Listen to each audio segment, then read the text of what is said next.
ना कोई संघर्ष ना कोई तकलीफ, तो खाक मजा है जीने में। बड़े बड़े तूफान थम जाते हैं जब आग लगी हो सीने में। जय हिंद दोस्तों, स्वागत है आपका आपके अपने इस YouTube channel top tips maker में। दोस्तों यहाँ पे हम लोग जो है हिस्ट्री का 5वां क्लास कवर करने वाले हैं। इनसे पहले जो है 4 क्लास कवर हो चुका है जो प्लेलिस्ट में अरेंज है। अगर आपने अभी तक नहीं देखा है तो उन सभी को आप जाके देख सकते हैं। ठीक है, ये है हम लोग का 5वां क्लास जिसमें हम लोग कवर करने वाले हैं 1857 का विद्रोह। देखिए, इनसे जो भी प्रश्न बनेंगे वो सभी हम लोग यहाँ पे देखेंगे और इनसे प्रश्न बनते ही बनते हैं एग्जाम में। इसलिए इस वीडियो को शुरू से अंत तक देख लेना और वीडियो को शुरू करने से पहले एक लाइक जरूर कर देना। 1857 के विद्रोह का अलग से नाम भी रखा गया है। ब्रिटिश इतिहासकारों द्वारा सिपाही विद्रोह कहा गया है इन्हें, और भारतीय इतिहासकारों द्वारा इन्हें भारतीय विद्रोह, महान विद्रोह, अन्य नामों से भी इन विद्रोह को हम लोग यहाँ पे जानते हैं। चलिए पहला फैक्ट यहाँ पे हम लोग शुरू कर लेते हैं। पहला फैक्ट यहाँ पे लिखा गया है 1857 की क्रांति के पीछे सामाजिक, सांस्कृतिक, आर्थिक व तत्कालिक कारक यहाँ पे जिम्मेदार था। यानी 1857 का जो विद्रोह हुआ है उनके पीछे जो कारण है वह मुख्य रूप से तत्कालिक कारण है, जो कारतूस वाला चर्बी है। यानी यहाँ पे चर्बी वाला जो कारतूस है वही यहाँ पे इसका मेन वजह है। इन्हीं की वजह से यहाँ पे 1857 का विद्रोह करना पड़ा। हालांकि यह विद्रोह की वजह से भारत अपना देश जो है आज़ाद नहीं हुआ, मगर 1857 के विद्रोह से अंग्रेज के दिल में, अंग्रेज के मन में जो है खौफ पैदा हो गया। एक प्रकार का आज़ादी का बीज जो है यहाँ पे बो देता है। अगला फैक्ट यहाँ पे लिखा गया है भारत में 1856 के अंत में इनफील्ड राइफलों का प्रयोग शुरू हुआ, जिसमें चर्बी युक्त कारतूसों का उपयोग होता था। इनफील्ड राइफल जो होता था, इनको चलाने के लिए उसमें बारूद भरा जाता था और बारूद को ढकने के लिए चर्बी का उपयोग किया जाता था। बारूद को जो है ढकने के लिए यहाँ पे चर्बी का उपयोग किया जाता था, और इसको हटाने के लिए क्या होता था कि मुंह से इसको छिलना पड़ता था। मुंह से क्या करना पड़ता था? इसको छिलना पड़ता था, तभी यह बारूद निकाल कर बंदूकों में भरा जाता था और यूज किया जाता था। यह चर्बी गाय और सुअर का रहता था। जो हमारे जो हिंदू सैनिक थे, मुसलमान सैनिक थे, कंपनी में, ब्रिटिश कंपनी में काम जो करते थे, वो अपना मुंह में नहीं लगाता था, क्योंकि वह क्या था, गाय और सुअर का चर्बी था, वो अपना मुंह में नहीं लेता था। इसलिए सेना जो जितना भी था वो क्या कर दिया, विद्रोह कर देता है। ये ध्यान में रखना है, वो चर्बी गाय और सुअर का था। अगला पॉइंट यहाँ पे है 29 मार्च 1857 को बैरकपुर की छावनी में 34वीं NI रेजिमेंट के मंगल पांडे ने लेफ्टिनेंट बाग और जनरल ह्यूसन की हत्या कर दी। यानी मंगल पांडे जो था वह ब्रिटिश कंपनी में सेना में काम करता था, ठीक ना, और वह जो है अपने उच्च अधिकारी लेफ्टिनेंट बाग और जनरल ह्यूसन की क्या कर दी, हत्या कर दी। मंगल पांडे बलिया का रहने वाला था, बलिया उत्तर प्रदेश में है। इस घटना के बाद उसे क्या कर दिया, फांसी दे दिया गया। ठीक है, आगे यहाँ पे देख लेते हैं 1857 की जो क्रांति हुई, उनका विद्रोह जो है कहाँ कहाँ से हुआ, मुख्य केंद्र कहाँ कहाँ है, तो दिल्ली, कानपुर, लखनऊ, झांसी, जगदीशपुर, फैजाबाद, इलाहाबाद, बरेली, ये सब सारा चीज़ है। ये आप खुद बुक में देख लेना। अगला यहाँ पे देख लेते हैं क्रांति का प्रसार। प्रसार का मतलब होता है एक प्रकार का संचार, फैलाव। यानी यह जो क्रांति हुआ ना, पूरे लगभग भारत में फैल गया कि तो इनफील्ड जो राइफल प्रयोग किया जा रहा है उसमें चर्बी का उपयोग हो रहा है, और वह चर्बी को हटाने के लिए दांत का प्रयोग किया जाता है। उस चर्बी में जो है गाय का चर्बी है और सुअर का चर्बी है। ये सारी वजह से पूरा भारत में लगभग जो है यह क्रांति फैल गया कि इनको हमें अपने मुँह में नहीं लगाना है। पहला जो विद्रोह होता है वो मेरठ से शुरू होता है। एग्जाम में प्रश्न बनता है कि 1857 का जो विद्रोह हुआ वो किस जगह से हुआ, यानी कहाँ से हुआ, तो मेरठ से शुरू हुआ। समय क्या था, 10 मई 1857 था।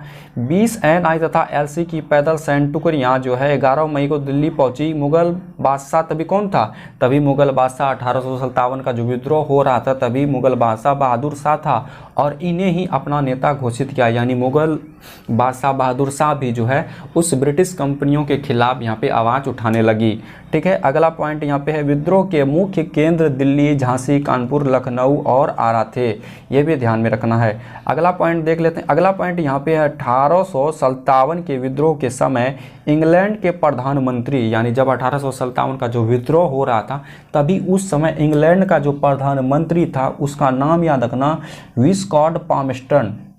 विस्कॉट पामस्टन यहाँ पे नाम याद रखना। और भारत का गवर्नर जनरल लॉर्ड कैनिंग था, जनरल लॉर्ड कैनिंग था। ब्रिटेन की महारानी विक्टोरिया थी। ये सब सारा ध्यान में रखना। तांतियो तोपे जो है ये जो है एक स्वाधीनता संग्राम के एक प्रमुख सेना नायक था।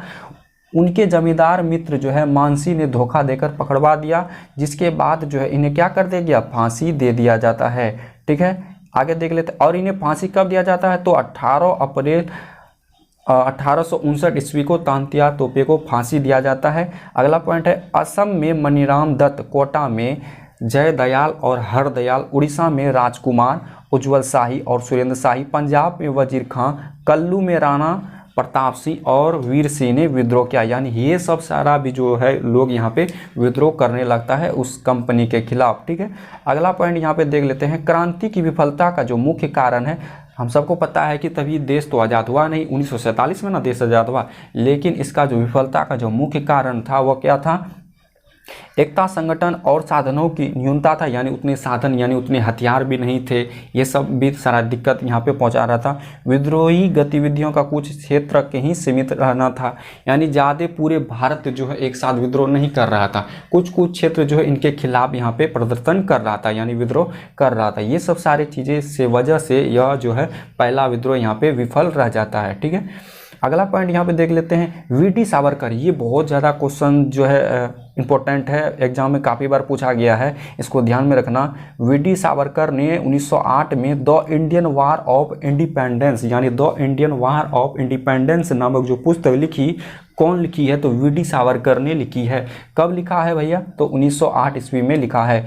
फिर अगला जो पॉइंट है ये भी काफ़ी ज़्यादा इंपॉर्टेंट है। भारतीय इतिहासकार अशोक मेहता ने अपनी पुस्तक द ग्रेट रिबेलियन में इसे राष्ट्रीय विद्रोह कहा है।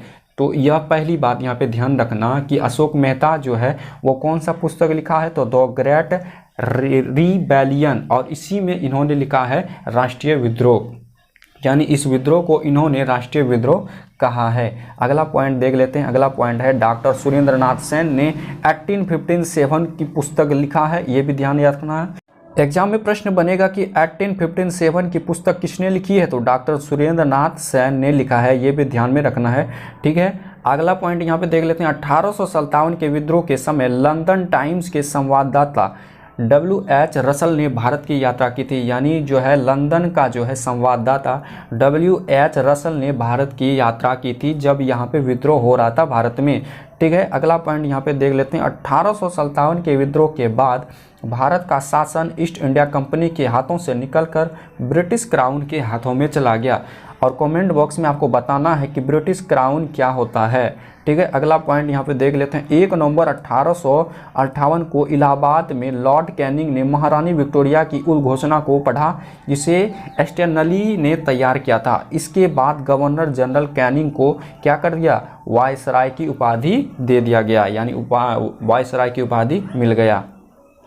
अगला पॉइंट यहाँ पे 1858 की उद्घोषणा के बाद पील कमीशन की सिफारिशों के अनुसार भारतीय सैनिकों और यूरोपीय सैनिकों की संख्या का जो अनुपात हो गया वह 5:1 से घटकर 2:1 हो गया। मिलते हैं इसी जोश के साथ फिर अगले वीडियो में, तब तक के लिए अपने पढ़ाई में ध्यान देना और अपना ध्यान रखना।